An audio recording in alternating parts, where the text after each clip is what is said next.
This is Los Angeles. Our Lady, the Queen of the Angels, as the Spaniards named her. The fastest growing city in the nation. It's been called a bunch of suburbs in search of a city. And it's been called the glamour capital of the world. A mecca for tourists. A stopover for transients. A target for gangsters. A haven for those fleeing from winter. A home for the hard-working. It is a city holding the hopes and dreams of over 2 million people. It sprawls out horizontally over 452 square miles of valleys and upland, of foothills and beaches. Because of that vast area, and because of a population made up of people from every state in the Union, Los Angeles is the largest police beat in the country, and one of the toughest. We're going to take you into the city hall where police headquarters are located. Here in communications are the ears and voice of the police. The lights on the complaint board flash 24 hours a day. Citizens reporting a prowler, a lost child, a man molesting a woman, an auto accident, a wild party. Spend an hour or two here and you will think the whole city has gone berserk. Minute by minute, the orders go out to the radio cars in the far-flung divisions. Watts and Wilshire and West Los Angeles. Hollywood and Hollenbeck Heights in North Hollywood. The work of the police, like that of woman, is never done. This is the case history of a killer, taken from the files of the Detective Division. The facts are told here as they happen.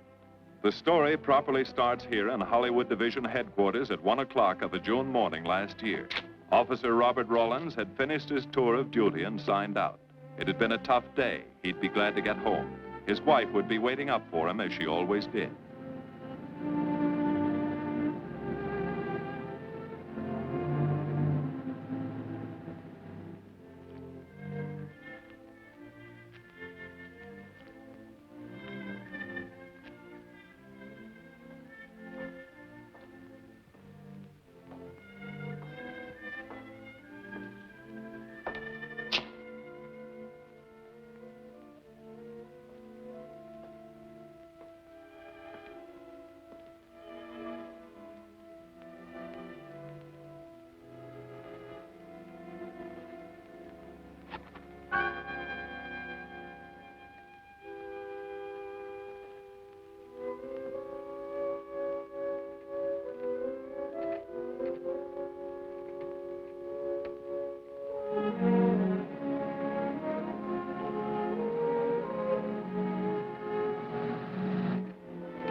Hey, fella.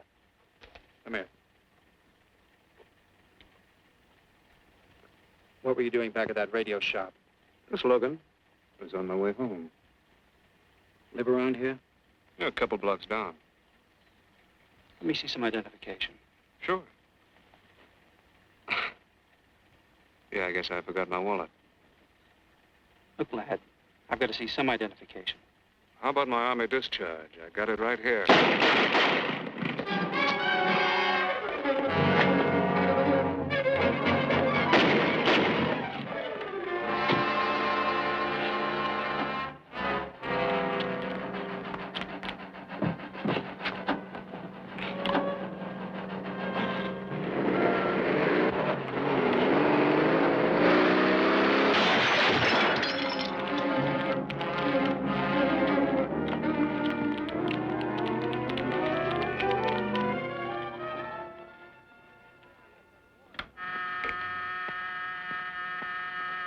Police Department, Operator 27. I want to report the shooting of a policeman. Hold on, please. Give me that again, please. I'm calling to report the shooting of a policeman. What's the address? 5057 State Street, just west of Santa Monica. Just a minute.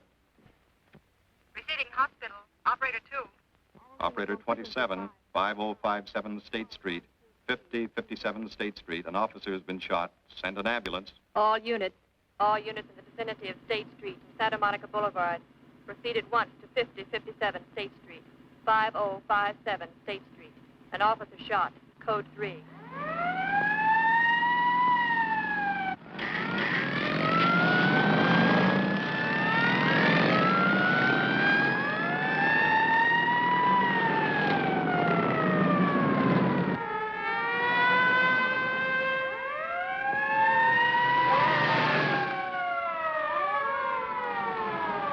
ADK to Control 1.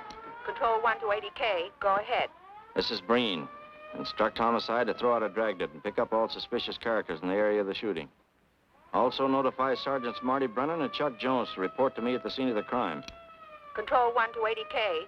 Roger.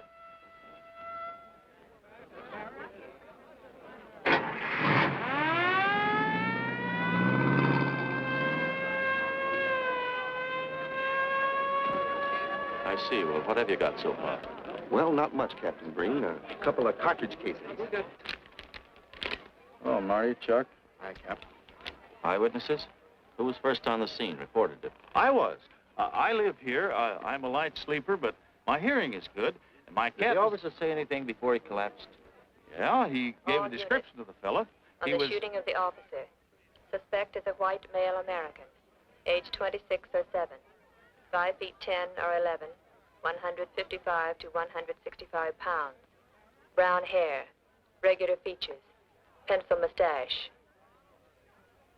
Repeat broadcast. All units. Is that about it? Yes, sir, exactly. And the officer kept saying, he looked like such a nice kid. He looked like such a nice kid. As if he couldn't believe what had happened to him. I see. Is that all? Yeah. Thank you very much. Yeah, well, anything else I can do, I'd be glad to help you. We may call you. Get his name and address, will you, Bob? This door been checked, Lee? Yeah, it's okay, Captain. Find anything?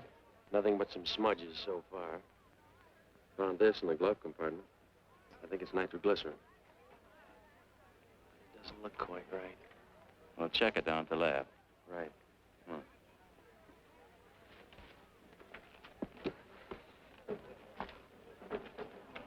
Open this up, Joe. No key, Captain. I'll try it open. Give me that bar, Frank.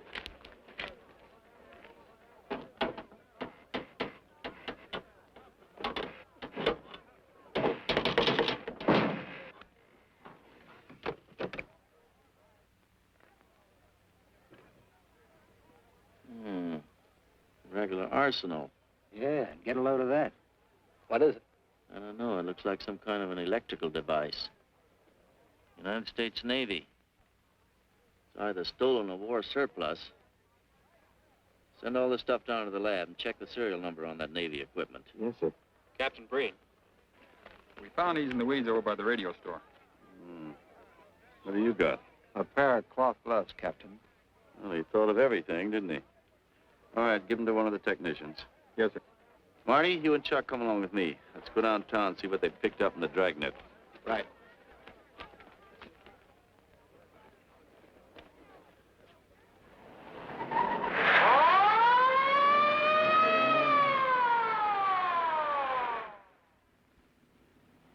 You know him, Marty? Yeah.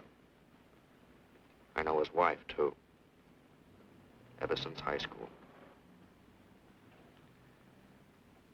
Captain, I wish you'd let Chuck and me handle this case. All right. I don't want any dead heroes. I just want the man who shot Rawlins. The suspects began to arrive at headquarters in droves. The police tossed every motel and hotel and many private homes in a 4-square-mile area around the scene of the shooting. Every available radio car and patrolman and detective was out on the dragnet. The strings were being drawn tighter and tighter. Many a man returning from a date or a late party or a poker game surprisingly found himself in a squad car, its siren screaming as it brought him to the detective bureau. The dragnet gathered in some strange fish, and many ordinary ones. All the rest of that night, the detectives probed, needled, questioned, quizzed. Everything was checked. Fingerprints, names, addresses, stories. Every fish in the net was examined. Most of them thrown back into the sea, not worth keeping. Except a few parole violators and slightly shady characters whose stories needed a lot of verifying. I wasn't prowling no cards. Just taking a walk, you know, getting in condition. You were running when the radio car picked you up. Yeah? Maybe that's why the guys call me Punchy. He's got a point there. 2 felony convictions, no warrant, no warrant. He's on parole. Book him, violation of parole. Let's have the next one, Joe. What were you doing in that vacant lot? The vacant lot. Lot? What were you doing in it at that time of night? Niệm của mình cũng to lo ngồi ngồi si hữu nội lo ngồi ấy 30cái年未有錄依賴過我姓陳嘅我陳家我做老豆有生意嘅。You say your name is Ralph Henderson. So what? Well, you know, it's a funny thing, Ralph. There's a guy around this town that's been wearing your fingerprints. Only his name is Pete Hannon. Okay. So I'm dead. So what's one more confession in my life? Now you're talking, Hammond. Okay, Andy. Hello, Harry. What have we got here? Oh, some robbery suspects. Candidates for San Quentin. Handsome here is the big shot. He runs the outfit. Have a gander at his record. Car theft, escape from reform school, robbery, assault with a deadly weapon. Not bad. Look at the heater we found on him. German Luger, fully loaded. Redhead here tried to carve up one of the arresting officers with this pretty toy. Nice boys. By dawn, many minor wrongdoings had been uncovered, and a few incipient felonies. The checking of the suspects had been thorough, painstaking, and tedious. But all the work was for nothing. The man who had shot Officer Rollins was not among them. He remained no more than a description, a shadow of a man, mysterious, elusive, deadly, hidden away somewhere in the vast city. As for Rollins himself, he couldn't help. He was in a coma at receiving hospital. Mrs. Rollins waited out the long, tense hours while her husband fought to live. Many another officer's wife had so waited. Many another will. The word came shortly after sunup.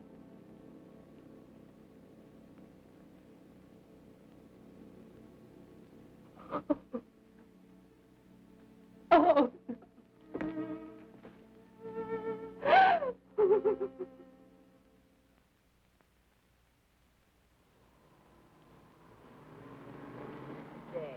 A white male American, 26 or 7, 5 feet 10 or 11, 155 to 165 pounds, brown hair, regular features, pencil mustache.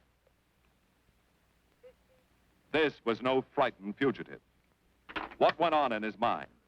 Why had he set his hand against his fellow men, taken the life of another, of a stranger, of a man who was merely doing his duty?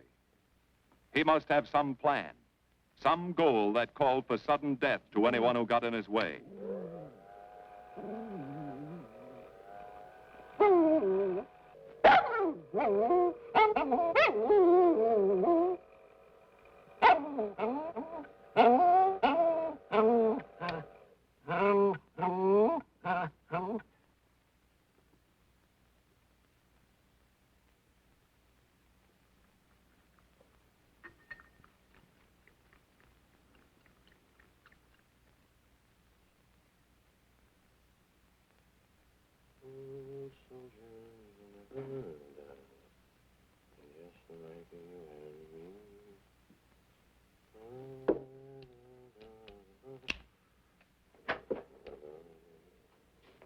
Good morning, boys. Morning, Lee. Hi, Professor. Well, I thought this was safe cracker soup. You gonna drink it, I hope? I'm really a nice guy. Stick around. I'll prove it. Come over here.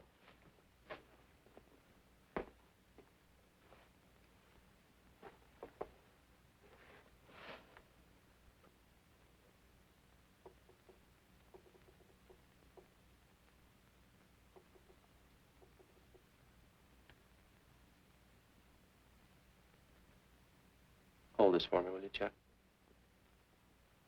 Thank you. Now, if you'll hand me that hammer, Marty. Thank you.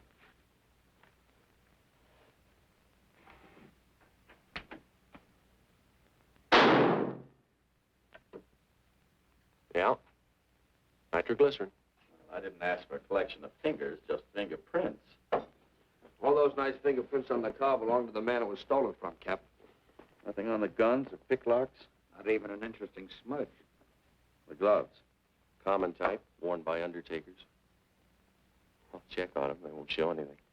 What did your scientific test show? A couple of little things. Tool identification on these picklocks.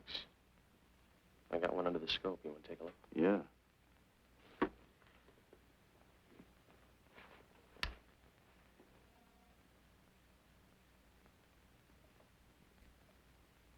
Take a look.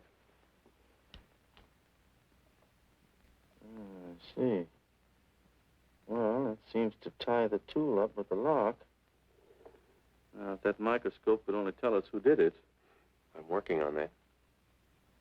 No, only an amateur would carry that liquid dynamite in a car. This boy's no amateur. Took the precaution of desensitizing it so it'll take normal shock. Took a lot of other precautions, too. No fingerprints, no identification, nothing definite. Except he's scientific. Knows electricity.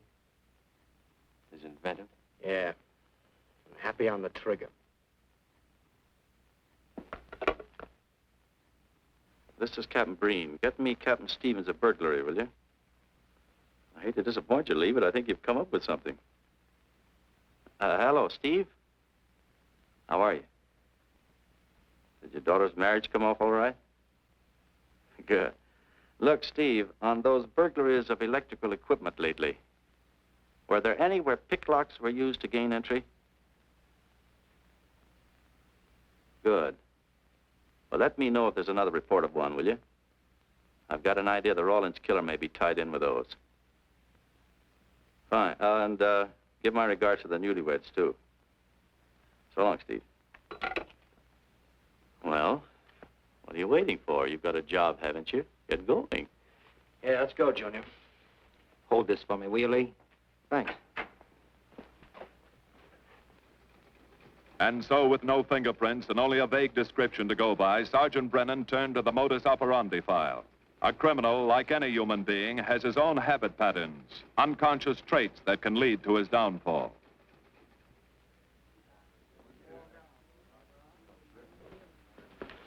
Well, they are, Junior. List of burglars who use picklocks for entry. Oh, great. This narrows it down to just a couple of hundred suspects in this area. Give me a match, will you? That may not be so bad. This guy's improved on the system. Maybe he's left his trademark on some other job. Well, here we go, legging it all over town, asking a million questions. What you paid for, isn't it? Am I paid to associate with you, too, Junior?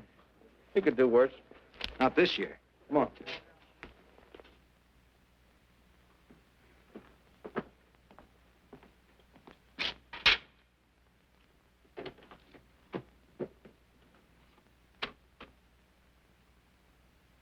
Car 12, car 12, in the 10,000 block on Mississippi. A 394-15 disturbance.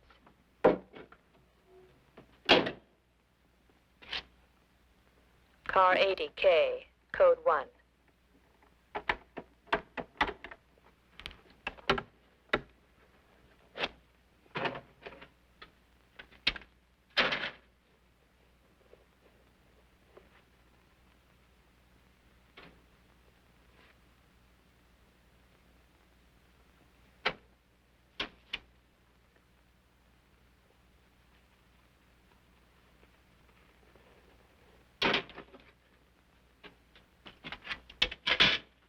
All units, on the broadcast of the suspect arrested in the shooting of Patrolman Rawlins.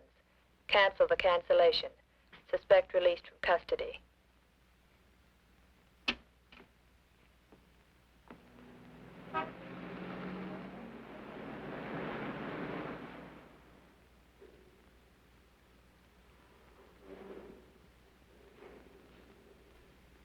Oh, hello, Mr. Martin. You find Mr. Reeves in the machine shop.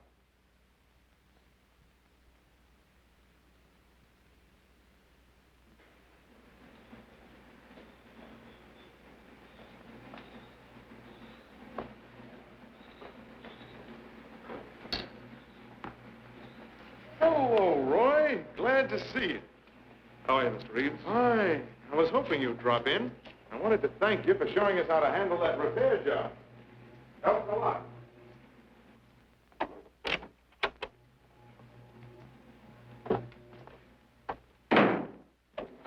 Well, what have we got this time?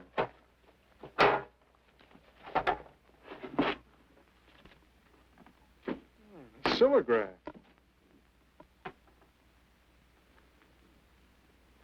Well, there are plenty of these around, Roy. Not like this one. Yes, I see. I suppose, as usual, you've added your own improvements. You know, it seems wrong that a man of your talents should bother consigning equipment for rental.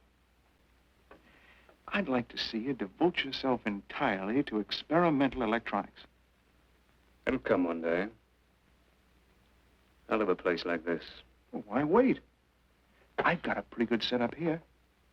You'd have modern equipment to work with, a lab, and my confidence. Thanks, Mr. Reeves. I have other plans. But, Roy, you can't tell where it'll lead. Might even work your way around to a percentage of the business. I like it this way. You just rent out my equipment. All right. All right. But if you should change your mind... I'm not likely to change my mind. I suppose you want me to set this up for rental, too. Mr. Reeves, you've already got 5 pieces of my equipment. And you'd like to know what results I've had from the rental so far, Well, I can't say as I blame you. I think you'll find this satisfactory. Satisfactory. Goodbye, Mr. Reeves. And you'll come back again soon, won't you? Sure. Oh, incidentally, how's that television projector coming along? The one you said would reflect a 12-foot image. Still working on it. I just wanted you to know I've already set up a rental on it. In fact, I think they'd like to buy. It'll come pretty high. Oh, money's no consideration with this customer.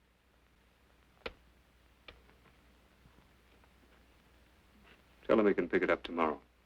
I thought you said it wasn't finished yet. It'll be finished.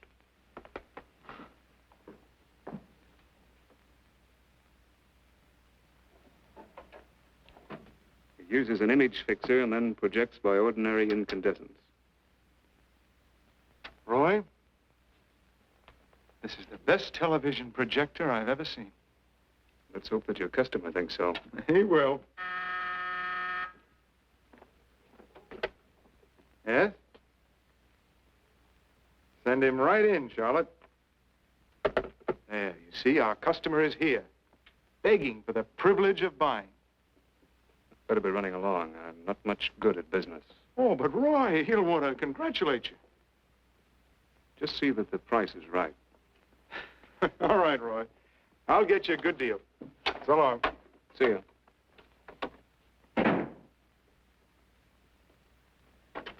Well, Mr. Dunning, come in. Isn't it a beauty?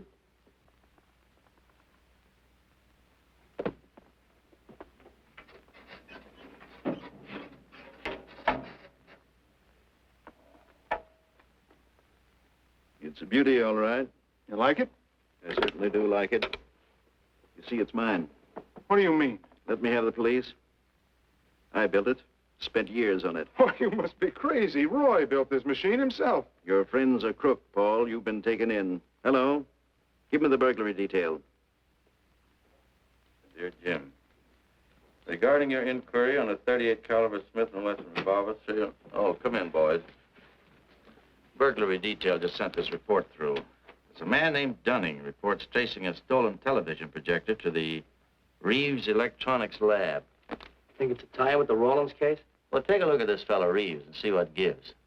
I'll notify burglary we're following up on it. Right. Come on, Junior. What else did he place with you for rental? Oh, a number of things. All war surplus that he bought on his veterans rating. Oh, is this more of his equipment? Yes. Yes, he left it here on consignment. I'm sure that Roy can explain everything. Well, maybe he can, Mr. Reeves, if you'll tell us where he lives. But I don't know. Mr. Martin's on the phone, sir. I'd better talk to him. I think so, Mr. Reeves. I'll take it in the superintendent's office.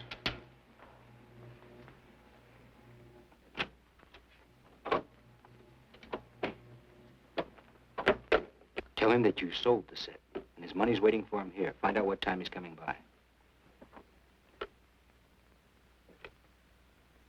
Put Mr. Martin on.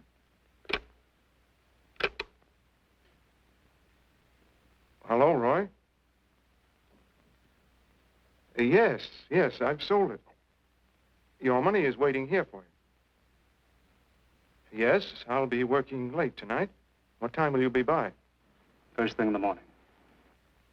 Well, maybe you better come in tonight, Roy. A couple of things I want cleared up. Like what? Oh, technical things. Besides, I don't like to leave the money in the plant overnight. How about 8:30? Fine. I'll see you then. I'll leave the front door unlocked.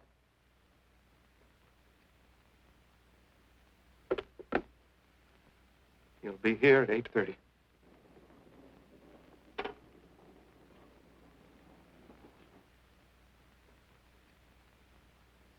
Well, I'll just run along home and get some dinner. We'd like you to stay too, Mr. Reeves. Why? For company. You want to cooperate, don't you, Mr. Reeves? Certainly. Good. Now, you just wait in your office. We'll be around. Very well. This way, gentlemen.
Reeves.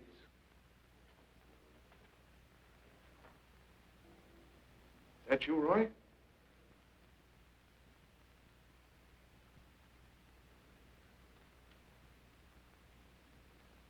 Go outside and block that alley door.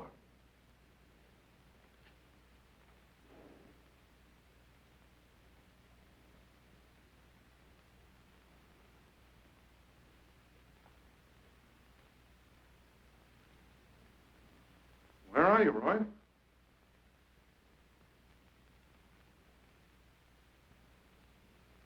Who's in here? No one. I'm alone.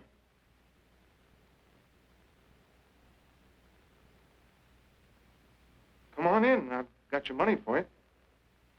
Bring it out here. All right. Just a minute.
No.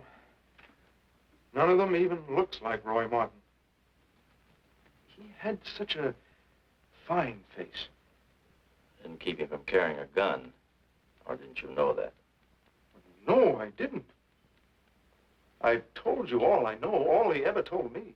What about his friends? Didn't he have a girl? No, I don't think so. He had no interest in anything but electronics. Where'd he pick up the subject? Books, magazines. Mostly from the Signal Corps. He was attached to a radar unit. Get a teletype off to the War Department. That might help. Yes? Ready on your call to receiving hospital, Captain Breen. Hello, this is Captain Breen. What is the latest report on Sergeant Jones?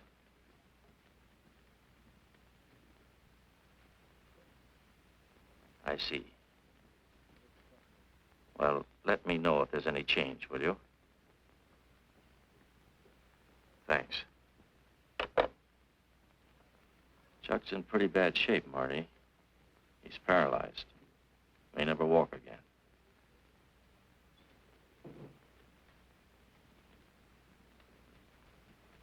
Oh, I'm sorry. It's funny that Martin showed up at 7 when he told you he wouldn't be there till 8:30. I don't know why. Except he was always unpredictable. I'll tell you why. Because you warned him. That's why he came early. That's why he came in the back way. But you heard me tell him the front door would be open. And the key to let him in the back way? He must have had one made. Why don't you tell us the truth? Marty.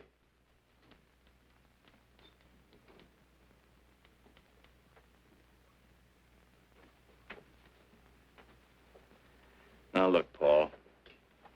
You can make it a lot easier for us to believe your story if you'll just give us some facts. Something that might help us.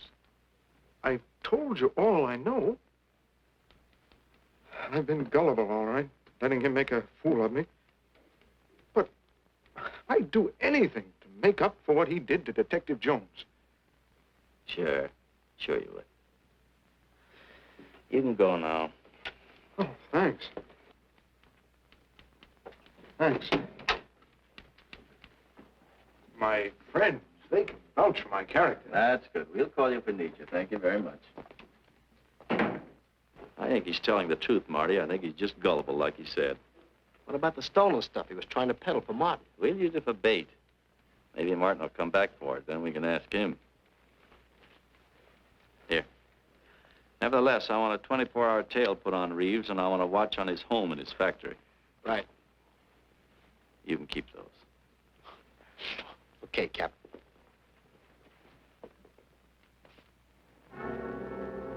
And now the killer changed his tactics, his modus operandi. It would baffle the police. They always expected burglars to remain burglars, not go in for stick-ups. They'd never tie this up with him. So wearing a variety of disguises, coming and going like a shadow, ready to kill if cornered, he struck the bottle stores in a one-man blitz that had the robbery detail dizzy.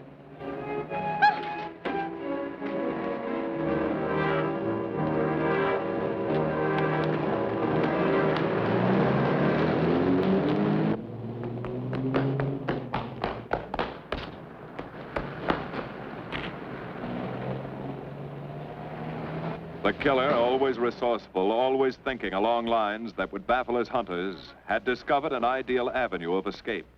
Under Los Angeles is a vast and intricate system of huge storm drains built to siphon off the flash floods of the rainy season.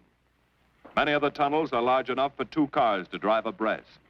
Here were 700 miles of hidden highways, ideal for the use of someone who needed to hurry from place to place without being seen. Ideal as a hiding place for guns and supplies in case of emergency. What is it, Lee? Well, the reason I asked you to come over is I think I've hit on something. An identification? No, not quite, but a tie-up. Now, These are the shells from the gun that killed Rawlins. These were fired in the liquor store holdup in which the bandit got away. And these were fired at Chuck. Now, as you know, every ejector, even in guns of the same model and caliber, is different. Each one leaves its own markings on the cartridge casing. Now, look at these fine striations. This deep gouge. The same on all three.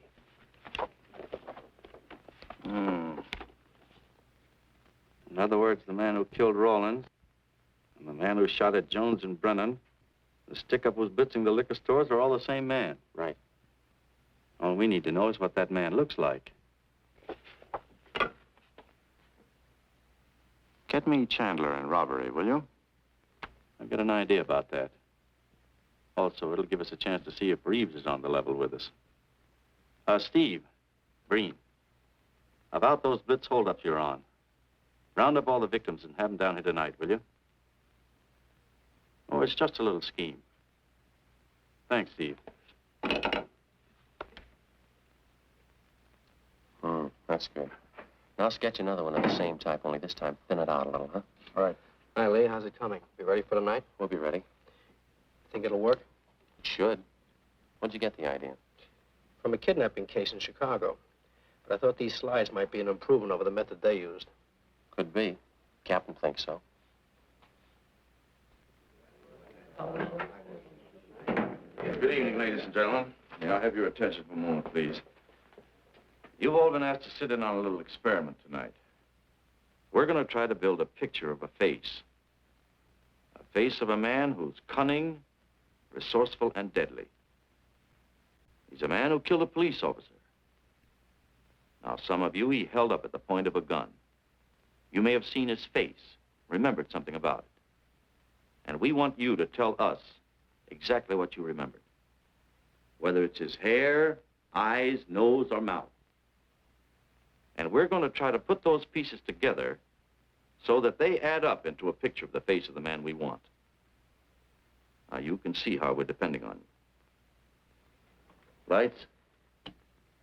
Now, first, we're going to concentrate on the type of hair our man had. And if the picture looks anything like his hair, I want you to speak right up. All right, the first slide, Lee.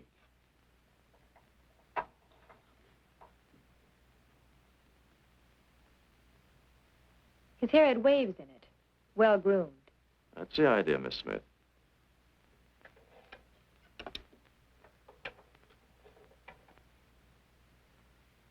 Is that any closer? No, it was parted on the side.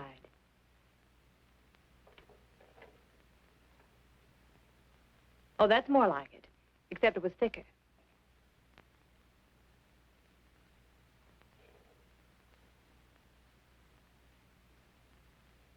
Oh, that's very close. Yes, that's the way his forehead looked. It was broad and high. All right, hold that slide. On the next series of slides, we'll take into account his eyes.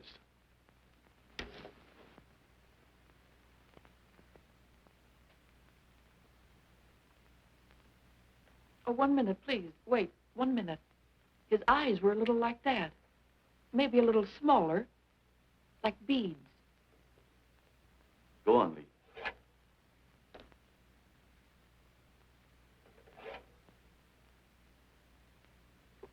Now you've got it.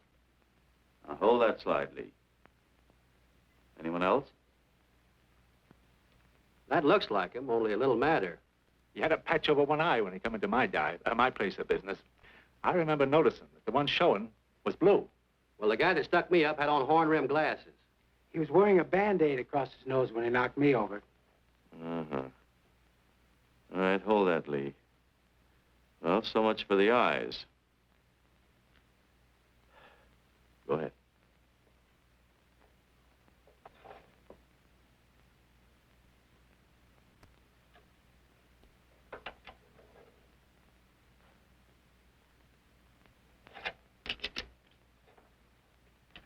Señor Capitán. Yes, Miss Montalvo? Ay, ¿cómo se dice en inglés? A sus órdenes, señorita. Ah, qué bien. En este bandido, la nariz fue chata, como aquella, pero un poco más chata y más ancha.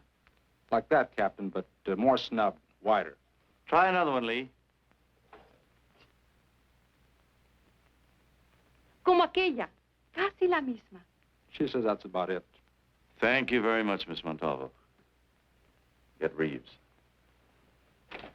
Any more comments? That's pretty close, all right. Pretty close. Perfect. All right, now we'll start on the mouth and chin. The next series, Lee.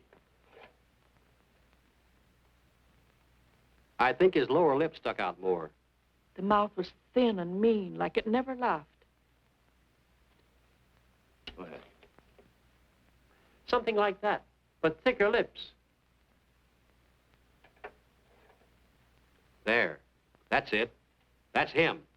All right, now hold that right there, Lee. Oh, come in, Mr. Reeves. Good evening, Captain. Did you ever see that face before? Why, it's Roy.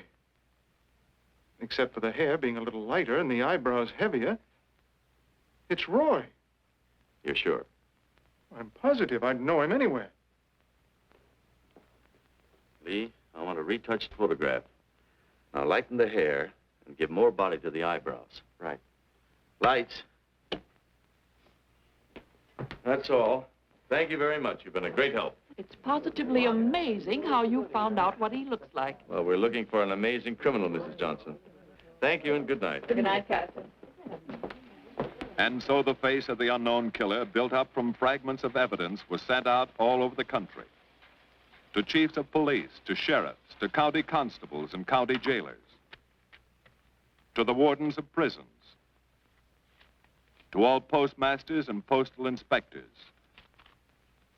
to the agents of the Treasury Department, to the FBI. They showed that picture to the inmates of jails and prisons, to men with a wide acquaintance among the cat burglars and the violence boys. Informers and conmen and sharpshooters were quizzed, those on the fringe of crime and those deep in the rackets. Many wanted to help. Nobody could.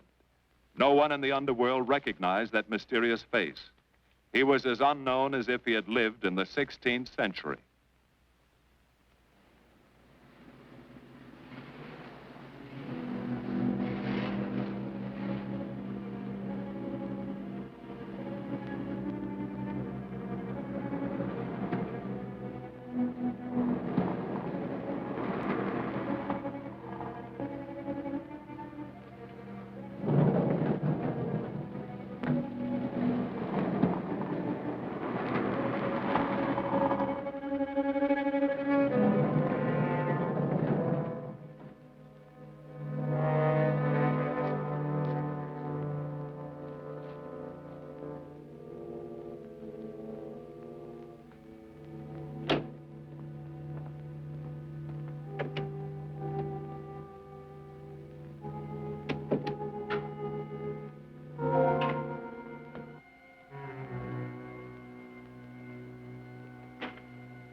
Reeves.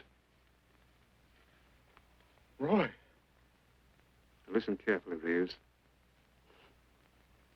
Control yourself. I know you're alone in the house. Act like you're alone. Cops are watching every move you make. The police here? They got you staked out like a muskrat hide, watching you around the clock. Here at your plant, tailing your car. Sit in that chair. Pick up 3 books.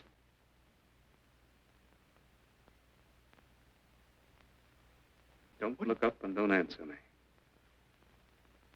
All right. But glance at the books.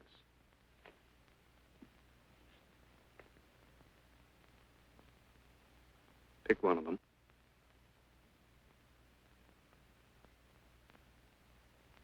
Okay. Now, that's the book you want to read before you go to bed. Now, get up and turn off the lamp.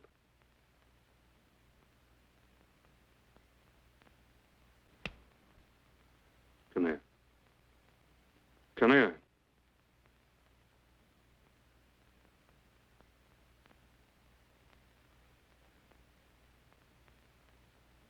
Go in the den.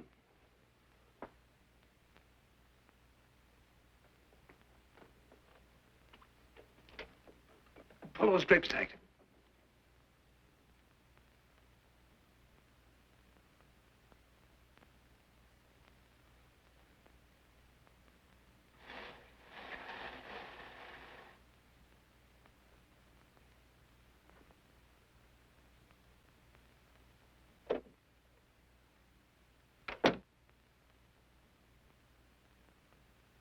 Now get away from him.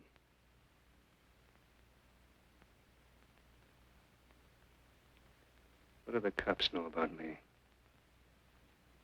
Not very much, Roy. No fingerprints. They haven't even got a picture of you. They're trying to make one.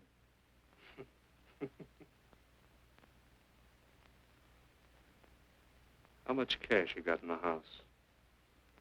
None. I never keep any cash in the house. It isn't good business. I suppose you think it was good business letting me walk into that trap. No, Roy, no. Don't do anything you'll regret. Now listen to me. It isn't too late. Give yourself up. Come to your senses before you kill someone else.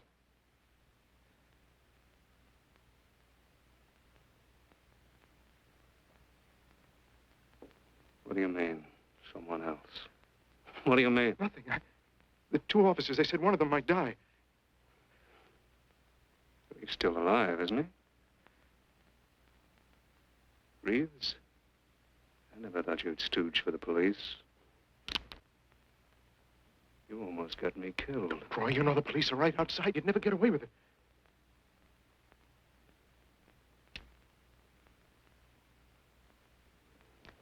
That's right. Now you're being sensible.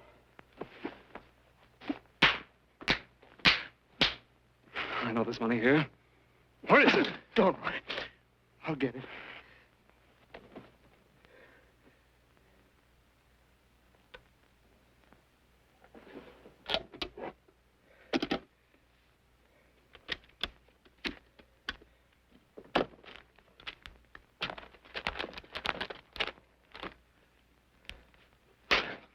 It's not enough. Stuff you've got in mind is worth thousands. I'll get more. Get it. Keep it handy. I'll be back next week, next month. But get it and have it ready. Just give me time.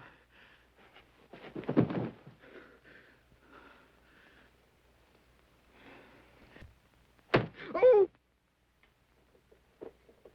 Look, I don't want policemen outside my house following me around. That's what made Roy suspicious. I'm leaving in the morning. I'm afraid I'll have to disappoint you, Paul. Unfortunately, you're our bait. I won't do it. I've done enough. Look, no one's done enough until we find this killer. I asked you to keep a sharp lookout on this house, Marty. I did. Two of the best undercover men in the department were assigned here. That didn't keep Martin from getting in. What's the matter? You tired?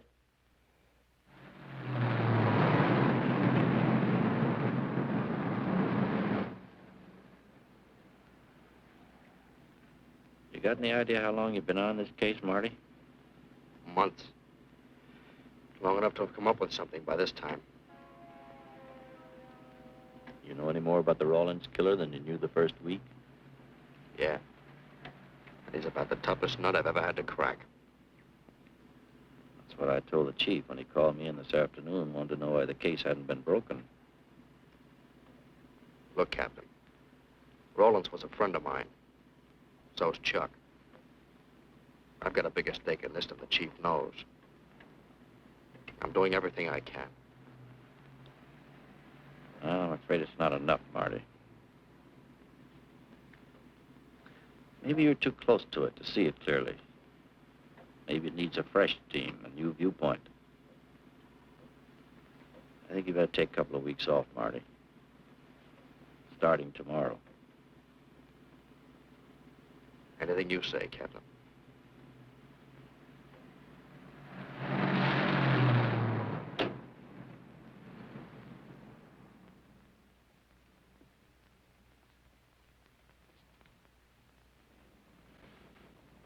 Hiya, Marty. Hi, Chuck. Meet Miss Scanlon, my new bodyguard. He's the one I've been telling you about. Oh, you mean the one with the steel trap brain? How do you do? Hello. Say, this guy been behaving? After a fashion. See, she takes me out in my go-kart, puts me to bed, wakes me up, dresses me. You're perfectly capable of dressing yourself now, Mr. Jones. I'll be back in a few minutes. Well, how's it been going, Junior? Oh, pretty good, Chuck. Pretty good. Is that why you're off the case? How'd you know? Breen was in to see me this morning. Oh. Suppose he also told you they put a new team on the case. He told me everything. Yeah. Let's see what his new boys dig up. Well, maybe they'll examine the facts of the case a little more carefully. What facts? That our man's sharp, that he's intelligent and works alone, that he has no record, never leaves a fingerprint and knows every move we make? Sure, plenty of facts, only they add up to nothing. Sure, forget it. You got yourself a 10-day vacation. Go on down to the beach, get a suntan. By the time you get back, the case will be broken. Isn't that what you want? You know better than that. All I know is what I hear. You sit there batting your gums about how the old man let you down. Maybe he's trying to wake you up. He's got a funny way of showing it. There you go, flying off the handle. Always taking things for granted. I wish I could get up and boot some sense into you. He knew what this case meant to me. He still does. That's why he's trying to get you mad enough to do something about it. You don't really figure that's his idea, do you? I know it is. Ah, it's a tough case, Chuck. Not an angle, nothing to go on. You'd know what I meant if you were out working with me. I have been working with you. That's all I've had to do lately, just sit around studying what little facts we have, trying to figure out who he might be. You know the kind of a guy we're up against, then. I tell you, Chuck, this guy's a genius the way he operates. As if he were right there with us every time we go out after a lead. Oh, sure. Breen's been tipping him off just to make you look bad. Yeah, almost like that. Well, he beats us to the punch every time. There's your angle. You just hit it on the head, but you don't see it. Look, start adding. 1, he's unknown to the underworld. 2, he beats you to the punch, right? And 3, it's almost as if he were with you. Isn't that what you said? Yeah? Well, tie that up with a lot of other little things, like the fact that he uses a police gun and the accuracy of his shooting. Anybody could buy a police gun, and the Army could have taught him how to shoot. Yeah, but who taught him how the police operate? Oh, I know what you're driving at, Chuck. But a cop. Those things happen. Yeah. Now, if I were still in the case, I'd start with our own department first, then Santa Monica, Culver City, Burbank, Pasadena. See you later, Junior. Hey! Don't let him out of your sight, beautiful. It's the first time in years he's used his head.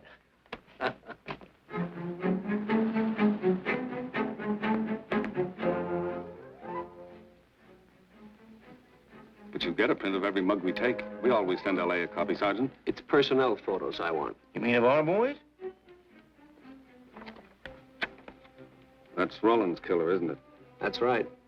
You've checked your own department. We did that first.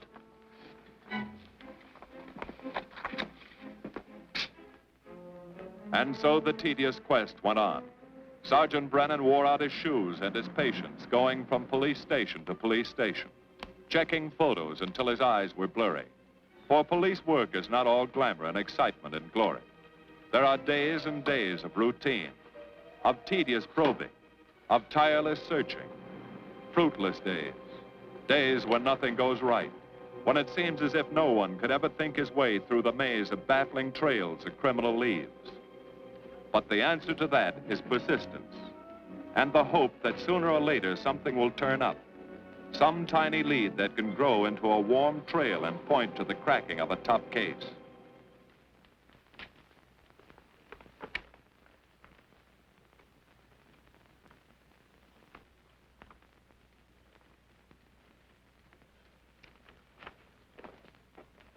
Well, that does it, boys. Can't say I'm sorry you didn't find him in here. I'd hate to think it was a cop. Doesn't seem to be anybody. Just a lot of pieces of a face that never existed. Do you mind if I see that again? Sure, frame it. Put it on your dresser. Wait a minute. He wasn't a cop. He was a radio technician right here in our dispatch office. What did you say? I'm saying he worked here in 42. Well, come on, give. I remember the kid well. He was sort of strange, never bothered with anyone in the department, just kept to himself. But he was in line for promotion when he was drafted. Where was he living at the time? I don't remember. Try the dead files. He never asked for his job back after the war. I remember writing to him about it, though. He was an excellent worker. Oh, yeah, here we are. Yeah, this is it. Took a while before he answered, but like he says in the letter, he wasn't interested.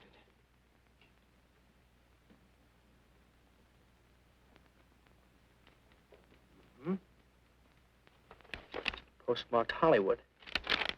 No return address. What do you want us to do? All the work? Oh, thanks a lot, Freddie. Remember, he was a civilian employee.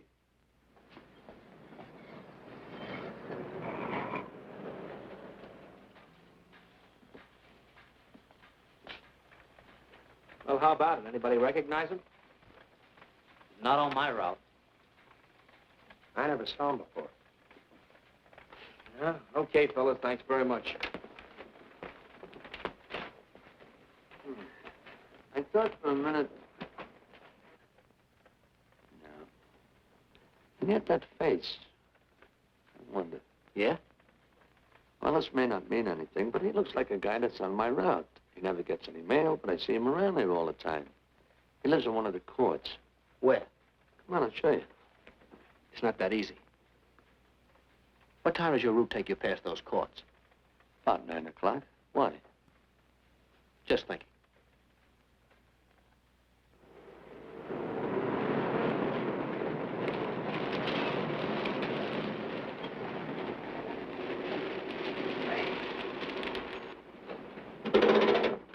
You got any chocolate milk? Sure have, buddy. Yeah. Thanks. Which apartment? Straight on back. Second in the yell. Number 7. Right. Kind of warm today, huh? Oh, it's not too bad for this time of the year.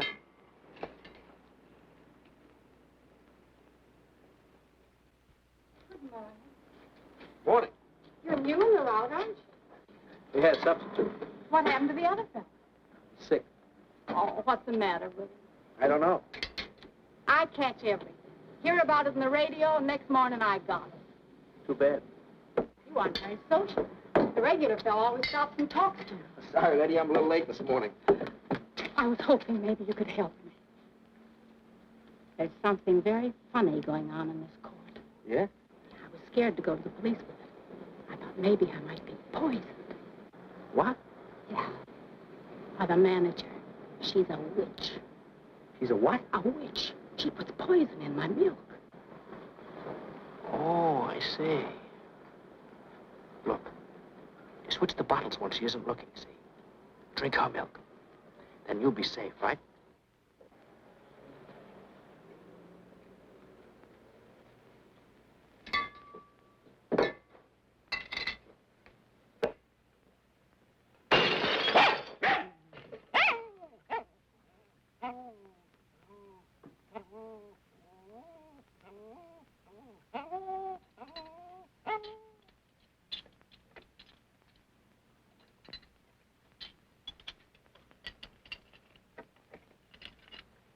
Why, I had a little accident. Got a mop, I'll clean it up. Leave it be. I'll clean it up myself. Okay, mister.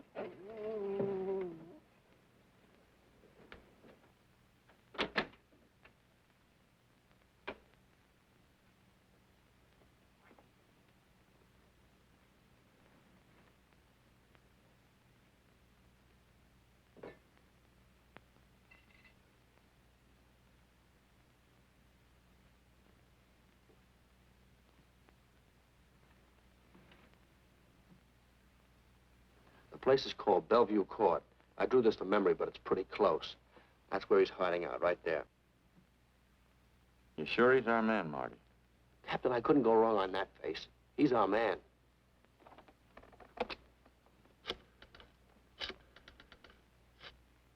Oh, they're 5 cottages in this area, and 2, number 6 and 7, in the L at the end of the row. Our man lives in number 7. This building department plan will show you the whole layout. It's bounded on 3 sides by Fuller, Santa Monica, and Poinsettia. Now, the court is partly surrounded by a high wall. Breen, homicide. Good. You keep your eyes open until we get there. Morgan has just gone into his bungalow alone.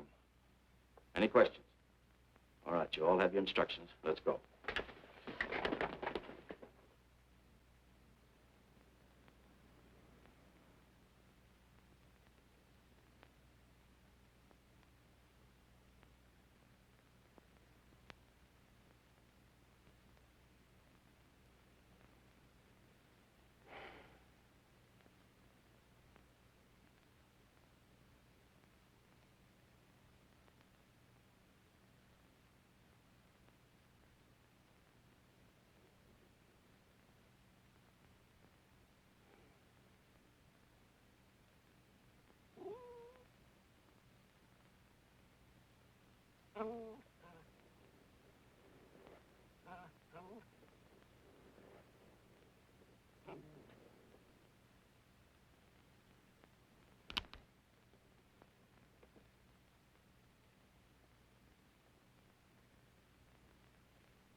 We're out on time. Wait 5 minutes. Go around and block the side entrance. Keep your lights off.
He's loose.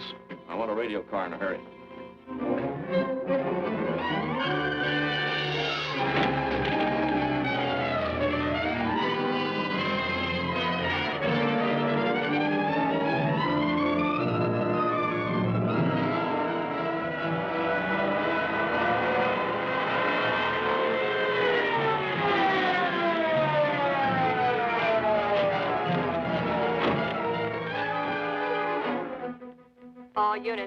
All units in the vicinity of Santa Monica and Fuller. The murder suspect in the Rollins killing is at large.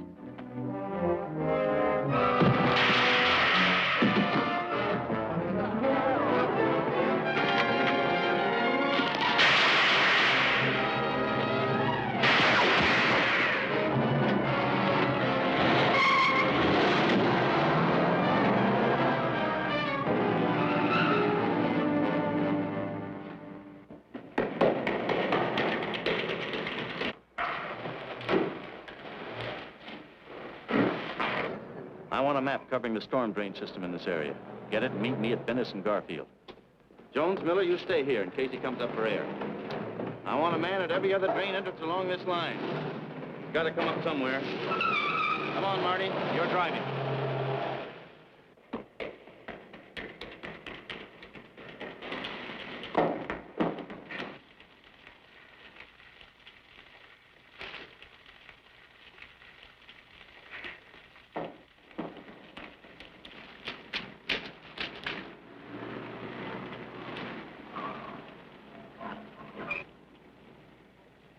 Keep this drain covered. It's liable to pop out anywhere.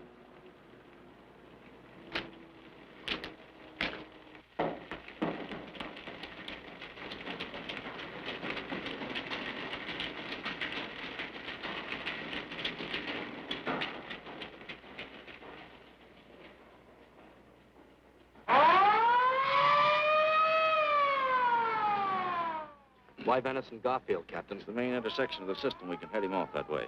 ADK to Control 1. Clear frequency 7. This is an emergency. Control 1 to all cars on frequency 7. Stand by. Control 1 to ADK. Go ahead. Notify homicide. Send the following to Venice and Garfield. 4 squads, battle lanterns, gas mask, tear gas. Urgent. This is a code 3. Control 1 to ADK. Roger.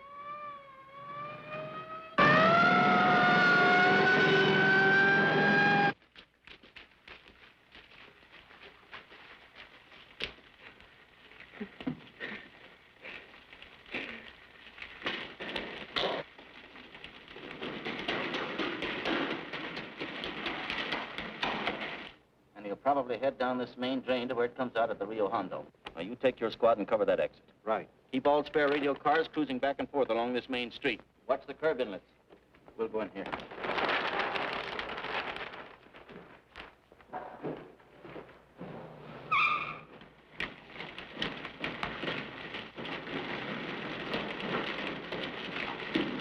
Any sign of him? No. And we've searched every foot between here and the Rio Hondo outlet. Then he must be up ahead. Let's go.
Gas gun.